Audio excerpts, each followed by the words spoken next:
आज के जो हमारे गेस्ट हैं वो इंडिया के सबसे पॉपुलर स्टैंड अप कॉमेडियंस में से एक हैं। Please give an energetic and warm welcome to very funny, नाम भूल गया, रवि गुप्ता। रवि गुप्ता।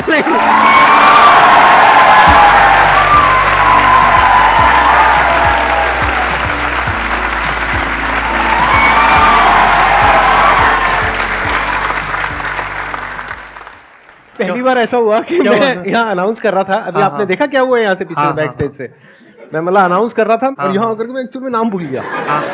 कब तक आप ही जीतते रहोगे? कभी तो हमारी वाली फीलिंग इनको भी हो।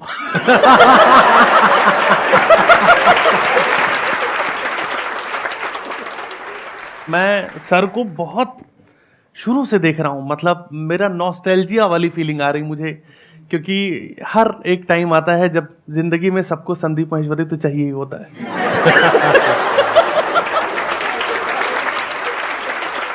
क्या हुआ था? दिल टूटा था? क्या हुआ था? मतलब जस्ट क्यूरियस टू नो। जब टाइम अच्छा चल रहा था तब कोई मुझे याद नहीं करता।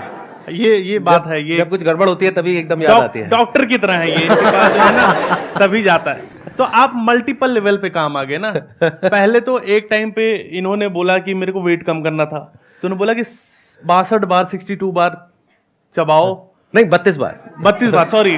आपने 62 बार कर लिया था क्या? उस टाइम वो इंसान था जो खाना बिना चबाए निगल जाता था, तो मुझे लगा ये तो नहीं हो पा रहा, कुछ और देखते हैं, इनका कोई और फॉर्मूला अपनाते हैं। सो एक सेशन में देख रहा था, उसमें एक लड़का आया और बोल रहा है कि सर मेरी गर्लफ्रेंड से मेरा ब्रेकअप हो गया है और भूल नहीं पा रहा। तो इन्होंने बोला आसान है।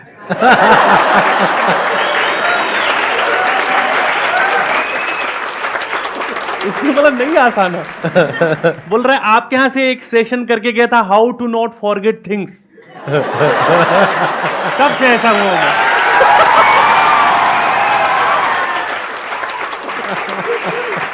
कई बार मोटिवेशन रिवर्स में चला जाता है, पर लाइफ में बहुत सारी चीजें ऐसी हैं। जैसे एक बार कुछ ऐसा वो हो गया था कि मेरा यूट्यूब अच्छा खासा चैनल था और सारा काम उससे आ रहा है, तो फिर मेरी कुछ गलतियों की वजह से वो यूट्यूब चैनल चला गया और उन्होंने ये मेल्स डाल दिए कि भाई आपका चैनल हमेशा के लिए सस्पेंड हो गया है। तो मैं उस टाइम, मेरे पास जॉब नहीं थी मेरे पास, और इनकम का एक ही सोर्स था कि मैं यूट्यूब से जो है शोज मिलते थे मुझे उस पर वीडियो देख के।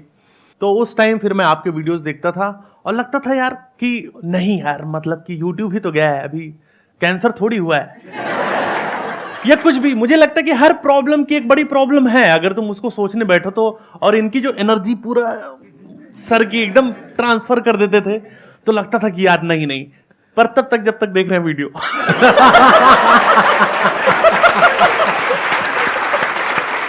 वीडियो देखते टाइम तो यस कर देंगे, फिर बाहर जा रहे हैं पार्क में बैठेंगे, अरे यार। पर एक्चुअली ये बहुत एक दवाई जैसा काम करता है सर का मोटिवेशन या सर की बातें ना, मतलब इतनी पॉजिटिव चीजें, इतनी पॉजिटिव एनर्जी, वो चीज तुम्हारे अंदर चली जाती है और एक्चुअली दिशा बदलने वाली चीजें होती हैं। ये बातें हैं, ये अब मैं बोलने के लिए नहीं कह रहा हूँ। लाइफ में बहुत सारी चीजें ऐसी आती हैं जहां पर लगता है कि यार कुछ समझ नहीं आ रहा, पर कुछ एक या किताब या कुछ वीडियो देखने की जरूरत होती है उस टाइम, और वो चीजें पूरी बदल देती है। कौन है जिसके पास में कुछ मजेदार कुछ है पूछने के लिए, कुछ कंट्रोवर्शियल है? क्या मैंने देखा यूट्यूब पे आपकी कोई कंट्रोवर्सी नहीं है, कुछ एक आध होनी चाहिए? नहीं, चलो फिर कर ही देते हैं। नहीं, अच्छा लगा जितनी देर बात की।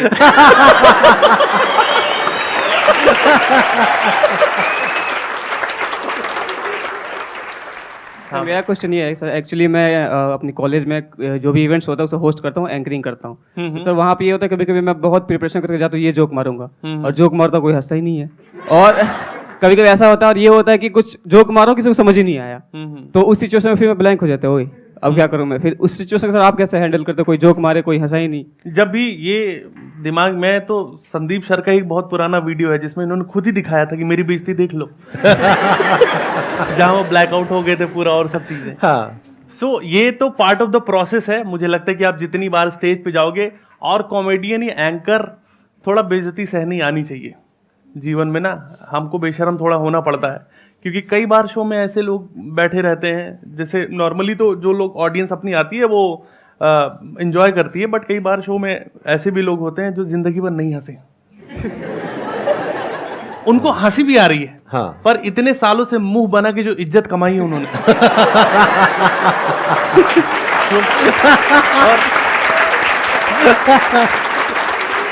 वो ऐसे कैसे खत्म कर दें। हाँ। तो पूरे शो में उनका रिएक्शन ऐसे रहता है कि हाँ। या ही इज फनी, बढ़िया तो कर रहा है। और कुछ लोग का रिएक्शन ऐसे रहता है कि ये बोलता ही रहेगा क्या, साड़ी पहन के ये नहीं आएगा नाचने के लिए। भाई कॉमेडी है, कुछ तो होना चाहिए। एक शो में तो सर मैंने देखा था, एक अंकल ने दूसरे को डांट ही दिया था, बोले कि सामने वाला बंदा कुछ बोल रहा है, तुम हा हा हा हा कर रहे हो।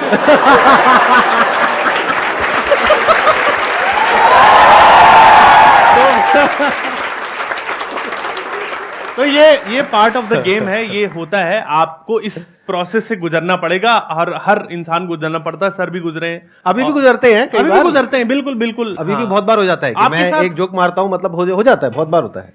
नहीं, आपके साथ तो नहीं होता। अरे होता है, मतलब मैं इतना बड़ा कॉमेडियन जो तहलका मचा रहे थे आप मेरे आने के पहले, मेरी ऐसे धक धक होने लगे कि मैं तो छोड़ ही दूं क्या अपना धंधा यार।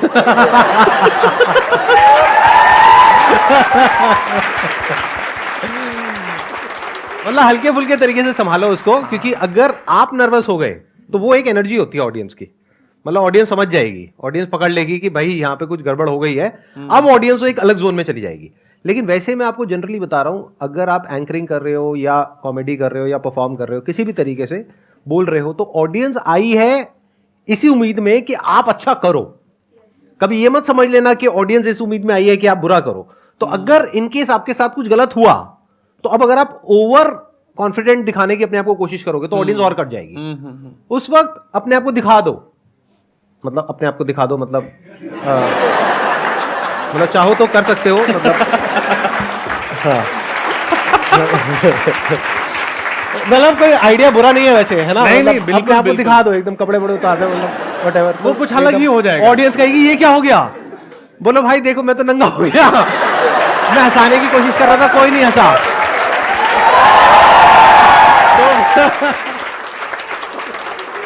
आप समझ लो कि आप बेइज्जती का लेवल पार कर गए ना। अभी हाँ। तक आप एम्बेरस हो रहे थे, अब ऑडियंस हो रही है, ओहो ये क्या अभी हो और गया? उतारेगा क्या? पर मैं कह रहा हूं कि इतना भी मत करो कि मजा आने लगे लोगों को।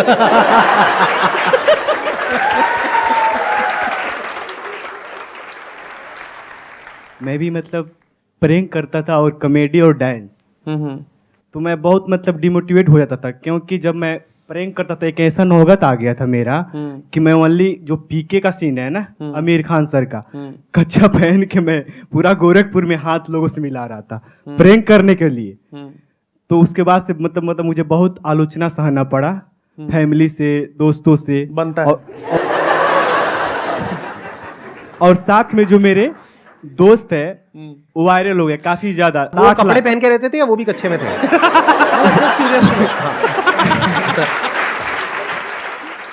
वो भी वैसा ही, जैसे ओनली कपड़ा पहन लिया और कच्चा। जब ऐसा नौगात आया तो घर पे चल छोड़े, अब बहुत हुआ तो मैं छोड़ दिया। 2 साल से मतलब दिल्ली यूनिवर्सिटी में मतलब मैं पढ़ता हूँ, मेरा लास्ट ईयर है, फाइनल है। तो जब पढ़ता हूँ तो बार बार जो दोस्त है सब स्टेटस लगाते हैं व्हाट्सएप पे, देखता हूँ तो मन करता है मैं भी फिर से कर लूँ। वो अभी भी यही कर रहे हैं। जी सर। अगर तुम्हें लगता है, देख के मत करो, तुम्हें किस तरीके से कर सकते हो। नंगे हो तो सड़क पे मत जाओ सबसे पहले, ठीक है? ये बंद करो। हमारे सबके साथ में प्रॉब्लम पता है क्या है? हम ये देखते हैं कि हमारा क्या करने का मन कर रहा है। मन तो आप सबका क्या क्या करता है वो आप भी बहुत अच्छे से जानते हो, मैं भी बहुत अच्छे से जानता हूँ। सर आप फिर सोचवा रहे हो। सही कह रहा हूँ ना? हाँ, मैं चाहता हूं कि ये सोचे। ठीक कह रहा हूं ना? मन तो कुछ भी करता है। आप ये देखो आप क्या करने में अच्छे हो, दोनों में जमीन आसमान का फर्क है। आप अभी पढ़ाई कर रहे हो, क्या आप पढ़ाई करने में अच्छे हो? क्या आपको लगता है कि वहां से निकल करके कुछ हो पाएगा? अगर आपको ये कॉन्फिडेंस है तो पढ़ लो। 2 साल आप पढ़ चुके हो ऑलरेडी, 1-2 साल में आपकी जो भी पढ़ाई है वो आई होप कि खत्म हो जाएगी। उसके बाद में कहीं सेफ और सिक्योर कुछ हो जाएगा, यानी जो पेरेंट्स चाहते हैं वो हो जाएगा। अगर उसके साथ साथ में आप वो करना चाहो तो आपको कौन रोक रहा है? अभी कोई ये तो है नहीं कि आप 70 साल के हो गए, 80 साल के हो गए कि अब आगे क्या करोगे। अभी तो पूरी लाइफ आगे पड़ी है ना। आपको आंसर मिल गया आपके क्वेश्चन का?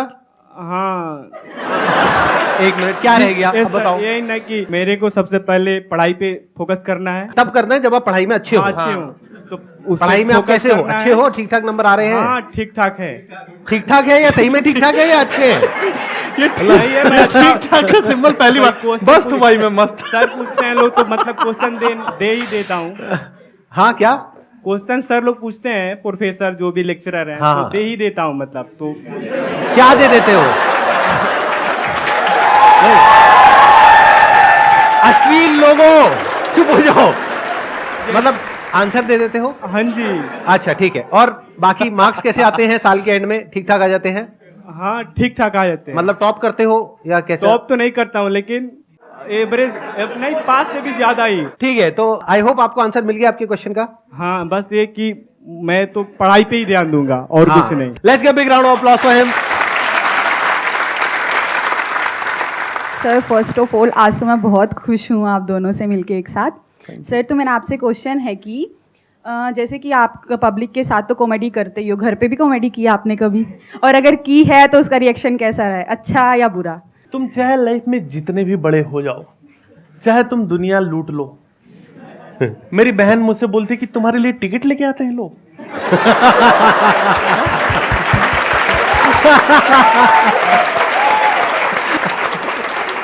घर की मुर्गी दाल बराबर कोई औकात नहीं होती।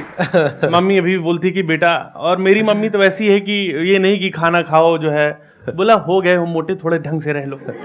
तो जो भी हम जो शो करके जाते हैं जब भी कहीं पर, तो वो जो रश रहता है, एड्रेनलिन, वो हर जगह जो है प्यार मिलता है जनता से, और लगता है कि तुमने कुछ तो तबाही मचाई है। और घर जाते हो तो घर वाले बोलते आओ बेचा आ गए, तुम क्या ही कर रहे हो लाइफ में। तो कॉमेडी तो निकल जाती है अंदर कहीं और जो है, और बस बातचीत होती है, खुश हैं घर वाले। सर हमारे लिए भी कोई कि हम घर पे कॉमेडी कर सके, कोई ऐसा आइडिया?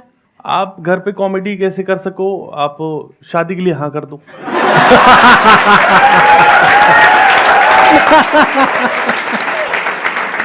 भाई घर वाले परेशान तो होंगे ही ना आपके कि शादी कर लो ऐसे हाँ कर दो, वो चौंक जाएंगे कि अरे सही में हमारी लड़की है। मैं नहीं कर रही शादी। तो मेरा क्वेश्चन ये था कि जैसे कि आपने बताया कि आप एक हफ्ते तक डिप्रेस थे, तो आपने संदीप सर की वीडियो देखी तो आप मोटिवेट हो गए, तो फिर आपने पहले गिव अप कर दिया था कि भाई मेरे से यूट्यूब मेरा वो हैक हो गया या कुछ भी प्रॉब्लम आ गया, तो फिर आपने कैसे स्टार्ट किया, फिर आपकी स्ट्रेंथ क्या थी, मतलब ये पूछना चाहूंगी। और घर में आपकी इज्जत क्या है, ये पूछना चाहूंगी। ये लास्ट में वक्त बदल दिया, जज्बात बदल दिया वाला हिसाब किताब हो गया। सबसे पहली बात तो जब मैं बहुत परेशान हो गया था लाइफ में, तो मैं मोमोज खाने निकल गया था। क्योंकि एक इंस्टेंट तरीका तो वही था कि अभी इस टाइम मेरे को वही खुशी दे सकता है। फिर उसके बाद थोड़ा लगा यार कि ना, मतलब कि फिर जब ऐसी लाइफ में आ जाए ना कि तुमको लग रहा है तुम्हारी लाइफ में अच्छा नहीं हो रहा, तो तुम ऐसे दोस्त बनाओ जो तुमसे ज्यादा गिरे हुए हो नीचे। ऐसे लोग बनाओ जो ना, मतलब जिनकी हालत बहुत खराब है।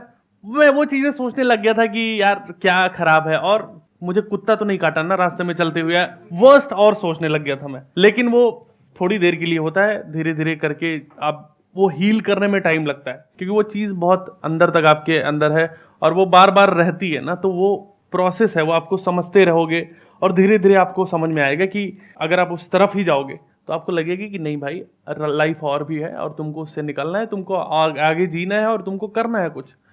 इज्जत की बात ऐसी है दोस्त कि मेरी जिनसे शादी हुई थी उनको मैं, जब मेरी वीडियो वायरल हो गई और मेरा पहला शो पूरा हाउसफुल हो गया और मैं बहुत खुश था। मैंने देखा कि लाइन लगी हुई है मेरे शो के लिए, और मेरी वाइफ भी अभी जो है उस टाइम गर्लफ्रेंड थी, और शो खत्म हुआ, लोग सेल्फी वेल्फी लेके गए, फिर मैं उनके पास गया, मैंने बोला कैसा लगा शो, तो बोली खाना खाना है। तो यही इज्जत है, प्रायोरिटी सेट है। सर पहले तो मैं आपका बहुत बड़ा फ़ैन हूँ, और सर मेरा यूट्यूब पे चैनल है ईशू एस प्रैंक नाम से, उस पर 1,16,000 सब्सक्राइबर हैं। तो सर जैसे मैं कहीं जाता हूँ तो लोगों को वैसे तो पता नहीं रहता मेरे बारे में, और कई बार पहचान लेते हैं मेरे को, तो कोई और बताता है कि ये यूट्यूबर है, तो मेरे से पूछते हैं कि भाई तू तो बहुत पैसे वाला होगा, तेरे पे तो ये होगा वो होगा। तो सर आपके साथ भी ऐसे होता था और आप जवाब क्या देते थे? मैं तो हूं पैसे वाला ना।